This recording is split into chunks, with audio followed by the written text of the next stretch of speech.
achieve self-government. The next other party is the Northern People's Congress, that's the NPC. This party had a lot of Hausa, Fulani as their members, just like the AG had a lot of Yorubas as their members.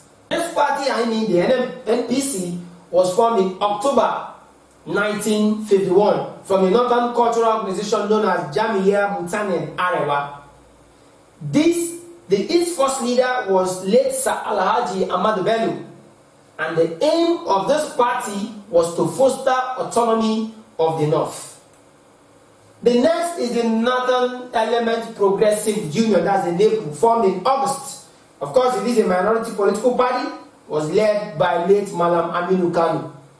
We had again the National Party of Nigeria, NPN, which was formed in September 1978. The leaders included Alhaji Aliyu Makama Bida, Ali Mungono, Shehu Shagari, and of course a whole lot of others. The aim of this party, the NPN, was among other things to provide good housing scheme and a strong united nation. Other parties include the Social Democratic Party, the People's Democratic Party, All Nigerian People's Party, and of course the AD, the Alliance for Democracy. One notable thing about all of this party before independence was to, of course, achieve self-government for Nigeria. We're done with the development of political parties in Nigeria. We should now move over to another topic, and that is political crisis in Nigeria. We shall start first with the Kano riot of 1953. These clashes were between the Northerners and the Southerners, and lasted for 4 good days. It was caused by the strained relationship between the Northern and the Southern leaders on the issue of self-government. The remote cause of this riot was, as I said earlier, that Chief Anthony Enahoro of the Action Group Party had in the year 1953 projected for a self-government in Nigeria. But the Northerners in that meeting in Lagos never felt that Nigeria in the year 1956 was ripe for self-government. And so they said Nigeria would govern themselves as soon as it was practicable. So while Antonio Enahoro was saying it should happen in 1956, the Northerners were saying it should happen as soon as practicable. And of course they moved the motion to adjourn the meeting. When such motion was moved to adjourn the meeting, the Easterners and the Westerners in the meeting felt that it was a delay tactic by the Northerners, and they stormed out of the meeting. Of course, after some time, S.L. Akintola led a team of delegation to campaign for self-government. It was this campaigning for self-government that the Northerners were totally against that sparked off, or that became the immediate cause of the Kano riot of 1953. The next is the census crisis of 1962, which extended to 1963. Of course, you know, census in Nigeria is a very important issue because the figures gotten from the census is used for revenue allocation. Hence, it is a very, very important issue. The results of the 1962 census was never made public because of alleged rigging and faking of figures. But an unofficial result gotten and published by the newspaper actually showed that the Easterners and the Westerners had increased number of population, while the Northerners had lesser. Because of that, the Northerners did not accept the result of the census, and that led to a crisis. So Abubakar intervened because, of course, he was then the Prime Minister. He now promised for a new census that will be taken, in 1963, November exactly 1963. After that election, the figure of Nigeria, that's the Nigerian population, was put at about 55.7 million, with the Northerners getting about 29.7 million, the Easterners and the Westerners 10-point-something and 9 and 12-point-something million respectively. As you would expect, the Easterners and of course some of the Westerners rejected the result of that census, and that equally led to a crisis. The next crisis is the Action Group crisis, which of course was a personality clash between Chief Obafemi Awolowo, who was the leader of the Action Group Party, and of course his deputy, Chief S.L. Akintola. It was as a result of the question of whether or not the party should participate in the formation of national government at the federal level. While those people who queued behind Obafemi Awolowo sided or stood on the path of forming a national government at the federal level, those who queued behind S.L. Akintola refused, and that of course led to crisis in the party, and of course the result was never funny at all.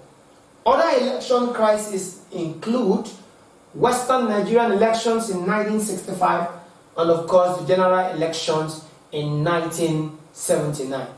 Next topic would be military rule in Nigeria. First military coup in Nigeria was in January 1966. This coup was led by Major Kaduna Nzogu. The coup was very bloody because it led to the death of some prominent politicians like Prime Minister Abubakar Tafawa Balewa, the Sadwana of Sokoto, the Premier of the Northern Nigeria, Ahmadu Bello, and of course the Premier of the Western Region, S.L. Akintola. This coup that was led by Major Kaduna Nzogu was finally hijacked by JTU Aguiyi-Ironsi, who of course became the military leader. Then the second military coup was in July 29, 1966. This coup brought in Yakubu Gowon as the second military head after Aguiyi-Ironsi. Then the third military coup was in July 29, 1975. This coup brought in Brigadier Ramat Murtala Mohammed. Of course, barely 200 days in office, there was an abortive coup that was headed by Lieutenant Colonel Bukas Sokadinka. This abortive coup actually led to the death of Ramat Murtala Mohammed. After the death of Ramat Murtala Mohammed, his second in command, that is General Olusegun Obasanjo, succeeded his master, that is Mohammed, and became, of course, the next military head. Of course, Obasanjo, after a while, handed power to the first elected civilian government in the year 1979, and that was in the person of Alhaji Shehu Shagari.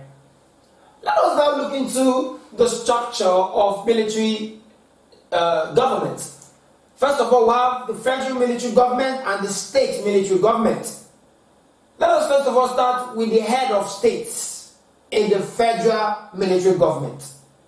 The head of state presided over the Armed Forces Ruling Council. His job is also to appoint ministers, dispose of them if he doesn't like them anymore, of course ambassadors too, and other high officials. Second, we have the Supreme Military Council. The Supreme Military Council is otherwise known as the Armed Forces Ruling Council. It is the highest legislative organ of the military government. The next is the Council of States. The Council of State advises the head of the states on important national issues. And the next organ is the National Council of Ministers. The job of the National Council of Ministers is to implement the decisions and policies made by the Armed Forces Ruling Council. Now the state military governor. Remember I said earlier that the military government is divided mainly into two, the federal military and the state military. Of course I've taken care of the federal military, and now we're talking about the state military government. The state military government is headed by the state military governor. He is the chief executive and of course the representative of the head of state in the state. Then we have the state executive council. The job of the state executive council is to execute the state military government's decisions and policies, just like we have the federal executive council, executing the decision and policies of the decisions of the federal military government. So the job of the state executive council is to do same, but of course in the state level. We're done with the military government in Nigeria. Of course, military government or military regime or military rule is not peculiar to Nigeria. Of course, the first military coup was experienced in Egypt in the year 1952.